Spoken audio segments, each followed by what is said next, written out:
Today, we're going to review a watch that's built to explore any kind of situation.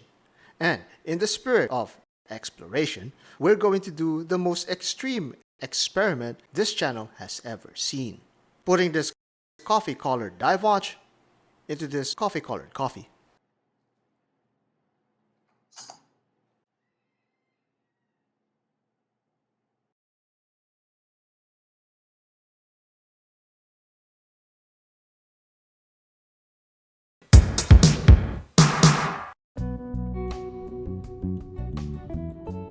This video is brought to you by Horon Watches. This is Horon's first collection called the Ocean Hunter that's built to withstand the toughest adventures. The 42mm diameter comes in hefty with the 14mm thickness imposing itself on your wrist. This is one heavy watch weighing in at 208 grams but can hold itself together up to 300 meters of water resistance with its threaded crown. Even with its obvious size, the lug distance still doesn't break the 50mm mark. The lug width does break the convention a little with its 22mm measurement. The materials are more than adequate with its sapphire crystal and marine grade 316L steel.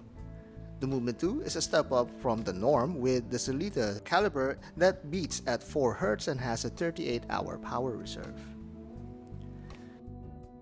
The initial impressions of this watch is that it looks slim and streamlined, from about a meter away that is. But once you've handled it with your own fingers, you're immediately woken up by this heavy tank of a watch.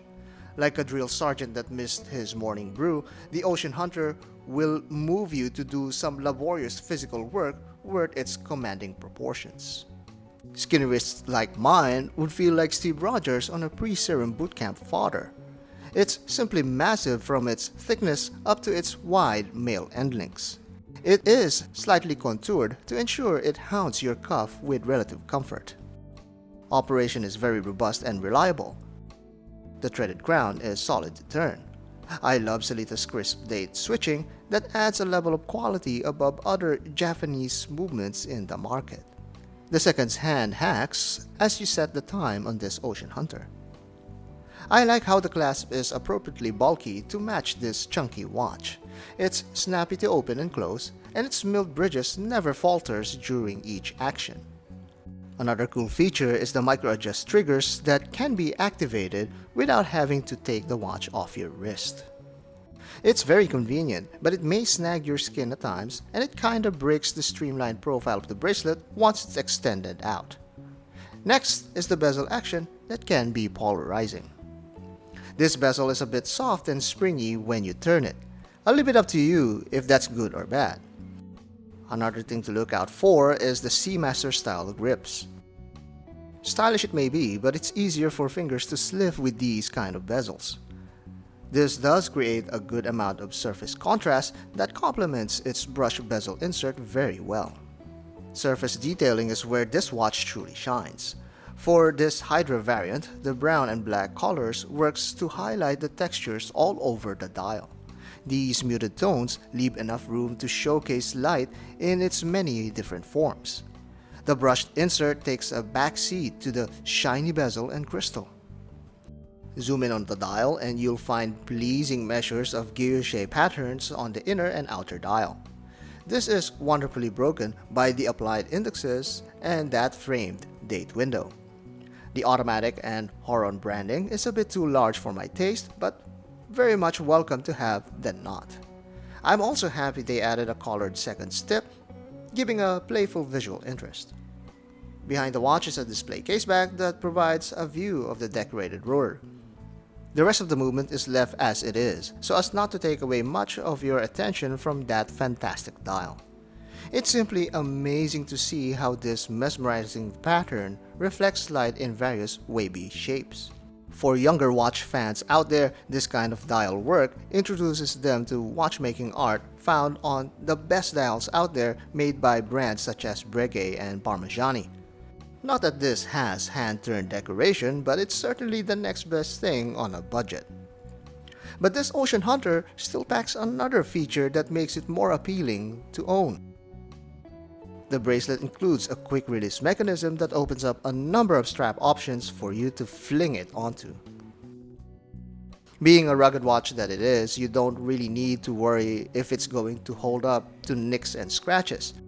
You're better off thinking of how to dress it up while it's being abused. On the 22mm NATO, it feels just as capable as any marine-faring watch you can imagine. I actually prefer this setup than the bracelet as it feels more natural for its proportions. For a more stylish and arguably even more utilitarian feel, Artem's sailcloth strap is ready to take on the task. This black fabric and stitch combo is just beautifully crafted and hangs toe-to-toe with that textured dial. Add the 50 fathom style clasp and it's pure class on your wrist. If you feel that this Ocean Hunter isn't going to see any oceans anytime soon, a Horween leather strap may fit your fancy. This particular color that I have may be a bit too bright for the muted dial, but the spirit of the watch completely changes as this switches from sea to field. This heavy-duty watch, with its slimmed down and contoured dimensions, manages to be versatile with a simple change of straps. Even on changing environments, the two different blends of lume is equipped to tell the time even in the dark. The two flavors of Luminova can be functional as references in the low light conditions. But for many of us, it just looks more attractive. The Ocean Hunter lobbies much of its attractiveness with its two-tone nature. In this case, the earthy gray and black accents feels fresh and unique. Let's not forget, it takes great level of precision to achieve this kind of two-colored ceramic insert, a layer of appreciation laid invisibly over this timepiece. It's an unexpected meticulousness from a 300-meter water-resistant slab of polished steel. Horon serves the widest range of audience for the widest range of adventure.